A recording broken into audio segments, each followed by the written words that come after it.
ലൈഫിൽ ഈ middle class boy എന്നുള്ളൊരു പെർസ്പെക്റ്റീവിൽ വന്നിട്ട് കുട്ടിക്കാലത്ത് എപ്പോഴും ഇങ്ങനത്തെ ഒരു തോട്ട് ഉണ്ടാവും. പഠിച്ച് വലുതായിട്ട് നല്ലൊരു ജോലിയൊക്കെ വാങ്ങിയിട്ട് നമുക്ക് ഇഷ്ടമുള്ള കാര്യങ്ങളൊക്കെ ചെയ്യണം, ഇല്ലെങ്കിൽ നമുക്ക് ഇഷ്ടമുള്ള സാധനങ്ങളൊക്കെ വാങ്ങിക്കണം എന്നുള്ളൊരു തോട്ട് എപ്പോഴും ഒരു ഉള്ളിന്റെ ഉള്ളിൽ കിടക്കുന്ന ഒരു കാര്യമാണ്. പക്ഷേ ഈ കഷ്ടപ്പെട്ട് പഠിച്ച് പാസ്സായിട്ട് ജോലി തേടുന്ന സമയത്താണ് മനസ്സിലാക്കുക ജോലി തേടാൻ തന്നെ ഇത്രത്തോളം കഷ്ടപ്പെടാന്നുള്ള രീതിയിൽ. ബട്ട് അതും കഷ്ടപ്പെട്ട് ഒരു ജോലിയൊക്കെ കിട്ടിയെന്ന് വെച്ച് സാലറി കിട്ടുന്ന ടൈമിലായിരിക്കും സാലറി മാത്രം പറ്റില്ല, എക്സ്ട്രാ ഒരു 5,000 അടക്കം എവിടെന്നെങ്കിലും കടം വാങ്ങുന്ന കോൺസെപ്റ്റിലേക്ക് എത്താം. ഈ മിഡിൽ ക്ലാസ് പേഴ്സന്റെ ലൈഫ് എന്ന് പറയുന്നത് അത്ര ഈസി ഒന്നും ആയിരിക്കില്ല. അവന് ഒരു കാര്യം വേണമെന്നുണ്ടെങ്കിൽ അവൻ അത്രമാത്രം ഹാർഡ് വർക്ക് ചെയ്തിട്ട് അതിന് അത്രമാത്രം പ്രയത്നിച്ചാൽ മാത്രം തന്നെ അവൻ ആ ഒരു കാര്യം കിട്ടുകയുള്ളൂ. അതുകൊണ്ട് തന്നെ അവന്റെ മെന്റാലിറ്റി എവിടെയും തളർന്നു പോകുന്നില്ല, കിട്ടുന്നത് വരെ ട്രൈ ചെയ്തുകൊണ്ടിരിക്കും. അവന്റെ മനസ്സിൽ ഒരേ ഒരു കാര്യം തന്നെ ഉണ്ടാവുള്ളൂ, how to find a solution എന്നൊരു കോൺസെപ്റ്റ് മാത്രമായിരിക്കും. സോ നമ്മുടെ നാട്ടിലുള്ള പാരന്റ്സിന്റെ അടുത്താണ് എനിക്കൊരു കാര്യം പറയാനുള്ളത്.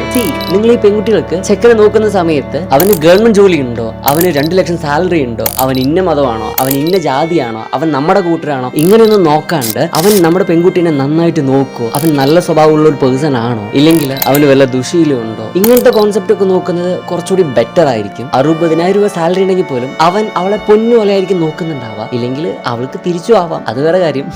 എങ്കിലും നല്ലൊരു മനസ്സുണ്ടാകും. എവിടെയും വിട്ടുകൊടുക്കാത്തൊരു പോയിന്റും അവൻ്റെ ഉള്ളിൽ എപ്പോഴും ഉണ്ടാവും, എന്തായാലും ഉണ്ടാവും. Keep your smile, share your smile. Thank you.